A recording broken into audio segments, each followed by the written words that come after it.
देखते कि भारत की पार्लियामेंट में जब कभी भी कोई मसला आता है तो कौन उठकर बीजेपी की हुकूमत के खिलाफ बेबाक तरीके से उनको बयान करता है। यहां से आंध्र प्रदेश से वाईएसआर पार्टी के भी एमपी हैं, टीडीपी के भी एमपी हैं, मगर जब सीएए का कानून पास हुआ तो ये तमाम दोनों पार्टी के लोग क्या बोल रहे थे किसी को समझ में नहीं आ रहा था। या दोस्ती कर रहे थे या दुश्मनी कर रहे थे नहीं मालूम।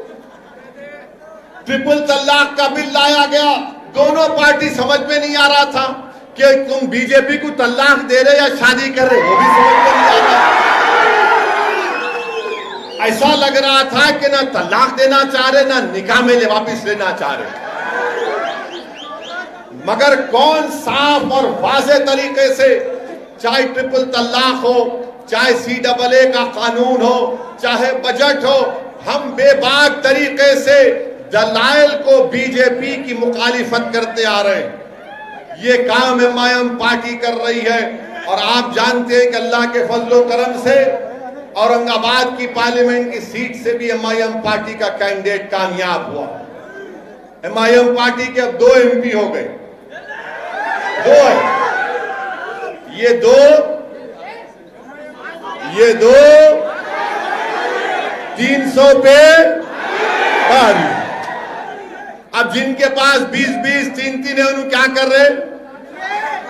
कहां गया स्पेशल स्टेटस? कहां गया स्पेशल स्टेटस? बोलो मेरे को आप। कुछ नहीं, बात ना टीडीपी करती ना इन्हों करते। क्या कहा, किधर गया? मैं ये इसलिए बोल रहा हूं, अगर कल तुम अधोनी में मेरे जलसे का परमिशन कैंसिल नहीं करते, खामखा उंगली करे। नहीं छेड़खानी करना हमसे पाशा। छेड़खानी करे तो हम काजकोरी की फल्ली है, तुम्हारे को गुजरी होती, याद रखो। अब मेरे को फोन करके कोई बोलते, अरे असद साहब हिंदूपुर क्यों आते? मला क्यों नहीं आना? अरे कहीं क्यों आते? मला हो आ तो मेरे अब्बा की जागीर है, यहाँ नहीं आना, वहां नहीं। अरे फिर कहां जाना पाशा? क्या जाना? मेरे ना तो मैं कॉन्ट्रैक्टर हूं, ना मेरे को कोई वो इरिगेशन का कॉन्ट्रैक्टर हूं, ना मेरे पास कोई माइन है, ना मेरे पास कोई कंपनी है। खाली एक ही काम है, गाड़ी में बैठना, जलसे करना है, एमआईएम पार्टी का हरा झंडा लेकर एमआईएम पार्टी जिंदाबाद, एमआईएम पार्टी जिंदाबाद। अब ये दूसरों को उनका कॉन्ट्रैक्टर भी है, दौलतमंद भी है, करोड़पति भी है, तो उनको डर होता, इनको इनसे डर होता, उनको उनसे डर होता। अरे तुम दोनों डर लो, हमको क्या करना? मेरे भाई, मेरी आप तमाम से, मेरी इज्जतदार माँ और बहनों से गुजारिश है कि आपको एमआईएम पार्टी को सपोर्ट करना है। 10 तारीख के दिन अपने वोट का इस्तेमाल करना है। और आपको वो और एक इल्जाम नहीं, कम्युनल है, फिरका परस्त है। असदुद्दीन ओवैसी अपनी स्पीच देते तो हेट स्पीच देते, भड़काऊ भाषण देते। मैं चैलेंज कर रहा हूं, अगर तुम चैलेंज कबूल कर लिए तो आओ अपन खड़े रह के एक डिबेट कर लेंगे, मालूम कर लेंगे कौन फिरका परस्त है, बताएंगे। कहां की फिरका परस्ती हम बता सकते हैं आपको। एमआईएम पार्टी कम्युनल है। अरे क्या तुम्हारे पास क्या सर्टिफिकेट है? कंपनी है? हाँ, तुम्हारे पास क्या कंपनी है? तुम स्टैंप मार के दिए तो सेकुलर, उन्होंने नहीं दिए तो कम्युनल। अरे तुम्हारे सर्टिफिकेट की जरूरत नहीं है, मैं ड्यूटी पे रखता हूं तुम्हारे सर्टिफिकेट को। नहीं वो कम्युनल है। अरे तुम अरे मैं कम्युनल तो तुम क्या है बताओ? फिर तुम क्या है बताओ? हर जगह पे अरे नहीं एमआईएम पार्टी कम्युनल। अरे तुम जितना बोलेंगे उतना मोहब्बत अल्लाह आवाम के दिलों में डालेगा इंशाअल्लाह। कम्युनल है। अरे कौन सा कम्युनलिज्म की बात कर रहा हूं मैं? तो बाबा साहिब अम्बेडकर का बना हुआ संविधान में जो हुकूक दिए गए, जो राइट्स दिए गए, फंडामेंटल राइट्स दिए गए, उनको बोल रहा हूं हमको दो आप। नहीं कम्युनल। अरे कहां कम्युनल है? हम तो कह रहे हैं कि भारत में जो दलित है, आदिवासी है, जो मुसलमान है, जो गरीब है, पसमानदा है, आप उनसे इंसाफ करो, उनके महलों में तरक्की कराओ, उनके बच्चों के लिए स्कूल का इंतजाम करो, उनके बच्चों को नौकरियां दिलाओ, अगर ये कम्युनलिज्म है तो बताओ फिर सेकुलरिज्म क्या होगा। मेरे अजीज दोस्तों और बुजुर्गों, आप देखते हैं कि दुल्हन की स्कीम कहां गई अल्लाह को मालूम। वक्फ बोर्ड के जमीन का कमेटी नहीं बनती, minority corporation, overseas education scholarship वो भी नहीं मालूम किधर गया।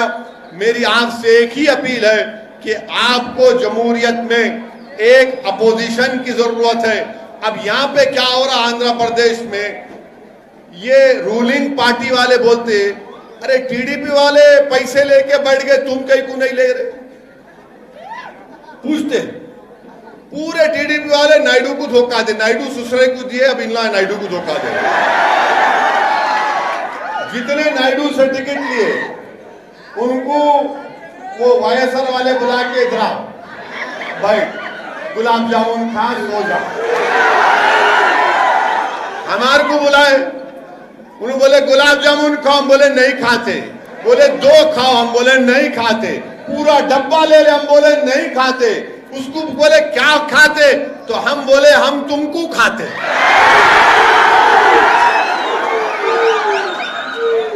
अरे टीडीपी और एमआईएम में फर्क है बाबा। हम जमीर का सौदा नहीं करते, ईमान का सौदा नहीं करते। हम जीतेंगे हारेंगे अल्लाह की मर्जी, मगर हम लड़ेंगे इंशाअल्लाह ताला। क्योंकि जब दुनिया में तारीख लिखी जाएंगी भारत की सियासत की, तो मौरिख लिखेगा कि हाँ ये लोग, इनकी खूबसूरती, इनकी ताकत, इनकी अहमियत, इनकी खुसूसियत ये थी कि लड़ने वाले लोग थे, ये किसी से डरने वाले नहीं थे। हम तारीख लिखना चाह रहे हैं, हम हिस्ट्री बनाकर रहेंगे भारत की जमहूरियत में इंशाअल्लाह ताला। हम भारत की जमहूरियत को मजबूत करना है। कैसे मजबूत करेंगे? जब दलित, आदिवासी, मुसलमानों को उनका पॉलिटिकल राइट मिलेगा, उनकी इंडिपेंडेंट पॉलिटिकल लीडरशिप बनेगी। और उसके लिए आपको मदद करना है, पहले अपनी दुआओं से, फिर अपने जमात को मशवरा देते रहना। हम गलती करे, मंसूर गलती कर रहा है, ए जुनैद सही हो जा, ये आपका काम है। इसीलिए ये आपकी जमात है। 63 साल का सियासी सफर कोई आसान सफर नहीं रहा मेरे भाई। इसमें यकीनन हम तमाम को खाक और खून के दरियाओं से गुजरना पड़ा, कुर्बानियां देनी पड़ी। हमारे बुजुर्गों ने कुर्बानियां दी, हमारे बुजुर्गों ने अपना वक्त लगाया, तब जाकर आज एमआईएम पार्टी को एक मुकाम मिला है। मैं करनूल की आवाम को एक और पैगाम देना चाहता हूं कि बिहार के असेंबली इंतखाबात हुए, बिहार के असेंबली के इंतखाबात हुए। बिहार में मजलिस के 5 एमएलए, कितने एमएलए? अब इन्हों जो बोलते हम रूलिंग, तुम बिहार में तुम्हारा एमएलए नहीं है, इनके है क्या, कहां है? नहीं, खाली हम यहाँ रूलिंग है। अरे बाबा, बिहार में जाकर हम जीते हैं। महाराष्ट्र में मजलिस के 2 एमएलए अल्हम्दुलिल्लाह। मेरे अजीज दोस्तों और बुजुर्गों, बिहार को हम गए, बिहार में इलेक्शन लड़ रहे थे, तो वहां पर भी कांग्रेस, वहां पर भी बीजेपी। बैठो बैठो, कुछ नहीं है, हाँ वो कुर्सी बैठी। वहां पर भी हम पर इल्जाम लगा दिया गया, मगर अल्लाह का फजल हुआ। बिहार की सरजमीन पर सीमांचल, जो भारत का सबसे पसमानदा इलाका है, वहां पर अख्तरुल ईमान की क़ियादत में एमआईएम पार्टी के 5 एमएलए जीत कर आए अल्हम्दुलिल्लाह। आज बिहार के असेंबली में मजलिस के 5 रुकनी असेंबली, वहां के चीफ मिनिस्टर नीतीश कुमार के सामने खड़े होकर सीमांचल की सरजमीन पर बसने वालों के लिए इंसाफ का मुतालबा करते हैं। वहां पर बिहार की विधानसभा में, असेंबली में एमआईएम पार्टी के एमएलए खड़े होकर बिहार का दूसरा कैपिटल पूर्णिया बनाने का डिमांड करते हैं।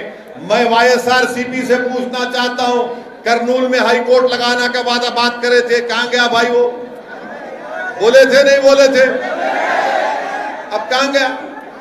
अब हम जलसा नहीं करना, मीटिंग नहीं करना। इसीलिए हम आपसे अपील कर रहे हैं कि आपको एक आवाज की जरूरत है जो आपके मसाइल के लिए लड़ सके।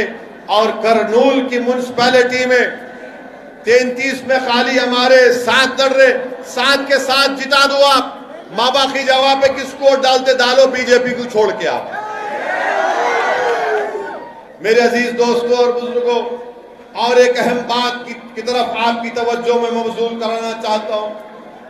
कोरोना शुरू हुआ आज से 1 साल पहले, पूरे मुल्क में लॉकडाउन लगा दिया गया। नरेंद्र मोदी ने, प्राइम मिनिस्टर ने लॉकडाउन के लिए टीवी पे आके कहा, भाइयों बहनों मित्रों 4 घंटे का टाइम दिए लॉकडाउन। अब लॉकडाउन ऐसा लगाया कि पूरी गरीब का कारोबार बर्बाद, बच्चों की नौकरियां चले गई, इस जितने कारोबार थे पूरे बंद हो गए। और जब लॉकडाउन उठाने की बात आई तो नरेंद्र मोदी प्राइम मिनिस्टर ने, भारत के वजीर आजम ने 6 दिन का टाइम दिया कि 6 दिन के बाद लॉकडाउन खत्म होगा। मगर जब लॉकडाउन शुरू हुआ, लोगों की परेशानी बढ़ती गई, गरीब के पास खाने को खाना नहीं था, तो बीजेपी ने क्या किया? बीजेपी ने पूरे लॉकडाउन और आपके ये कोविड का, कोरोना की जिम्मेदारी मुसलमानों पे डाल दी और ये कहा कि तबलीगी जमात जिम्मेदार है। तबलीगी जमात को जिम्मेदार बना दिया गया। तबलीगी जमात के दिल्ली के मरकज पर छापा मारा गया, उसको बंद किया गया। मैं बीजेपी गवर्नमेंट से, दिल्ली गवर्नमेंट से डिमांड करता हूं कि तबलीगी जमात के मरकज को फौरन खोला जाए दिल्ली के। आप बंद नहीं रख सकते, आपका बंद करना गलत है। इसलिए गलत है कि मालूम हो गया कि जितने कोर्ट में केसेस थे तबलीगी जमात के जिम्मेदारों के खिलाफ, एक के बाद एक कोर्ट में केस खत्म होते जा रहे हैं। हार रही है सरकार वहां पर, और ये बीजेपी की तरफ से सिर्फ मुसलमानों के ताल्लुक से नफरत पैदा करने के लिए, इस्लाम के ताल्लुक से नफरत पैदा करने के लिए आपने तबलीगी जमात को जिम्मेदार करार दिया। मेरे अजीज दोस्तों और बुजुर्गों, भारत की तारीख में पहली मर्तबा ऐसा हुआ है कि एक बीमारी को किसी मजहब से जोड़ दिया गया और संघ परिवार के लोगों ने कोरोना को भी कलमा पढ़ाकर उसको मुसलमान बना दिया। कभी ऐसा सुना आपने कि बीमारी का कोई मजहब होता? बीमारी का किसको भी बीमार हो सकते, कोई भी बीमार हो सकता, मगर नफरत पैदा करना था। मगर अल्लाह की जात बड़ी है, अल्लाह ने दिखा दिया कि झूठे ये हैं और झूठ का अल्लाह ने बता दिया, झूठे को उसके मंजिल पर पहुंचा दिया। तबलीगी जमात को बर्बाद करने के लिए ये लोग आए। अरे मेरे भाई, आंध्रा के लोग, आंध्रा की एक जमात लखनऊ में फंस गई थी। आप पूछो उन लोगों को, मैं बात किया, लखनऊ में एक जमात फंस गई थी, उसमें एक हमारी गुंटूर की बहन का हमल साकित हो गया। हमारी बहन प्रेग्नेंट थी, उसको फौरन दवाखाने को ले जाना था, मगर उत्तर प्रदेश की हुकूमत ने देर कर दी। हमारी इस बहन का वो मिसकैरेज हो गया, गैर जरूरी उनको डाल के रखा गया था। कौन उठा रहा था? कौन जाकर ये कह रहा था कि कोरोना का ताल्लुक मुसलमानों से, तबलीगी जमात से नहीं है? कोई पार्टी थी सिवाय मजलिस के? कोई नहीं कह रहा था, सब डर रहे थे। हम बेबाक तरीके से टीवी पर जाकर प्रेस के जरिए से दुनिया को बता रहे थे कि इसका ताल्लुक किसी मजहब से नहीं है। मगर वो लोग जो आज वोट मांग रहे हैं, आकर बोल रहे हम तुम्हारे दोस्त हैं, हम फुला हैं, हमको वोट दे दो। मेरे अजीज दोस्तों और बुजुर्गों, मेरी इज्जतदार माँ और बहनों, मैं आपसे अपील कर रहा हूं कि फिरका परस्ती का माहौल है। इस फिरका परस्ती के माहौल में मेरी आपसे दरमंदाना गुजारिश है कि 10 तारीख के दिन अपना एक वोट का इस्तेमाल करिए और MIM पार्टी को अपना वोट देकर कामयाब करिए। मैं फिर से आपको बताना चाहूंगा कि जब लॉकडाउन चल रहा था तो गुंटूर के एक मुफ्ती साहब थे, मरहूम, उनका नाम गुंटूर के मुफ्ती साहब थे, उनकी सदारत में जलसा हुआ था CAA का, जमीयत उलमा के वो सदर भी थे। उनका इंतकाल हो गया और वहां के जिम्मेदार जो थे उन्होंने फोन करके बोला कि असद साहब, वो गुंटूर का कलेक्टर ये कह रहा है कि मुफ्ती साहब की लाश को दफनाएंगे नहीं, जला दिया जाएगा। मैं फौरन कलेक्टर से बात कर रहा, मेरा मिस्टर क्या कर रहे हैं आप? बोले नो सर, गवर्नमेंट का ऑर्डर है। मेरा कई का ऑर्डर है? मिला हम जिंदा भी रहेंगे तो अपने पसंद के मजहब पर चलेंगे, मरेंगे भी तो अपने पसंद के मजहब के उसूल के मुताबिक जाएंगे। भारत का संविधान है, भारत का कॉन्स्टिट्यूशन है। फौरन मैंने आपके हमारे वहां के नेल्लूर के जो इंडस्ट्री मिनिस्टर है गौतम रेड्डी को फोन लगाया और उनसे कहा कि भाई साहब, हमने तेलंगाना में गवर्नमेंट से नुमाइंदगी करके जियो आया है, कोई कोविड से मरने वाला मुसलमान हो, हिंदू भाई हो या ईसाई हो या सिख हो, उसका एक हमने प्रोसीजर बनाया और ये प्रोसीजर की गई कि उनकी डेड बॉडी का गुसल दबाने में किया जाएगा। मैंने हैदराबाद के बड़े मुफ्तियों के साथ, जिसमें सैफुल्लाह रहमानी साहब, दूसरे जो जिम्मेदारान हैं जमीयत उलमा के, उन्होंने कहा कि हम ये कर सकते और हमने प्रोसीजर बनाया कि गवर्नमेंट खुद ले जाकर खानदान 5-6 लोग रहेंगे, कब्रिस्तान में होगी और तदफीन होगी। वो जियो की कॉपी में आपके वाईएसआर सीपी के लीडर मौजूदा चीफ मिनिस्टर के पास भिजाया, तो मेरे भिजाने के बाद आंध्र प्रदेश में उस तरह का जियो जारी हुआ। आज आप पूछते मायम पार्टी क्या कर रही? अल्लाह सलामत रखे मुफ्ती साहब को, अल्लाह उनकी मग़फ़िरत करे कि मुफ्ती साहब जिंदा भी थे तो उनके इल्म से लोगों को फायदा पहुंचा, उनके दुनिया से चले जाने के बाद भी लोगों को उनसे फायदा पहुंचा, कि उनकी मौत सबब बनी कि कोविड में सही तरीके से लोगों को उनके मजहब के मुताबिक अपने आखिरी रसूमात करने का मौका मिला। मेरे अजीज दोस्तों और बुजुर्गों, मेरी आपसे गुजारिश है कि 10 तारीख के दिन आप अपना एक और MIM पार्टी को देकर कामयाब करिए। और मैं आपको बता रहा हूं एक बात, अपनी कहकर अपनी बात को खत्म कर लूंगा। हम ये आपको बात बता रहे हैं, जो रूलिंग पार्टी है, हम रूलिंग पार्टी को बता रहे। मैं 1.5 साल से रूलिंग पार्टी को बोल रहा हूं, ये संघ परिवार के आपके पीछे पड़े हैं, पर समझते नहीं। हमें ठीक है, मगर एक बात याद रखो, जब आंध्रा में ये असेंबली का इलेक्शन होगा तो बीजेपी बड़ी ताकत के साथ आगे बढ़ रही है। मैं आपको डराने के लिए नहीं कह रहा हूं, मेरी एक जिम्मेदारी है हैसियत एक सियासतदान के। मैं थोड़ा बहुत जो अल्लाह ने मुझे इल्म दिया या सोचने समझने की ताकत दी, मैं उसकी बुनियाद पर आपसे कह रहा हूं कि मुत्तहिद रहिए, डरने और घबराने की जरूरत नहीं है। अगर आप जिस दिन डर जाएंगे इन जालिम लोगों से, तो याद रखिए हम फिर कभी नहीं उठने वाले हैं। डरना नहीं है, मुत्तहिद रहना है, अपने रिश्ते को अल्लाह से मजबूत करना है। मैं आपको फिर से कह रहा हूं कि जहेज की लानत को खत्म करो, बच्चियों से अच्छा ट्रीटमेंट करो, बच्चियों को बच्चों से ज्यादा पढ़ाओ। और आपसे मैं एक वादा लेना चाह रहा हूं,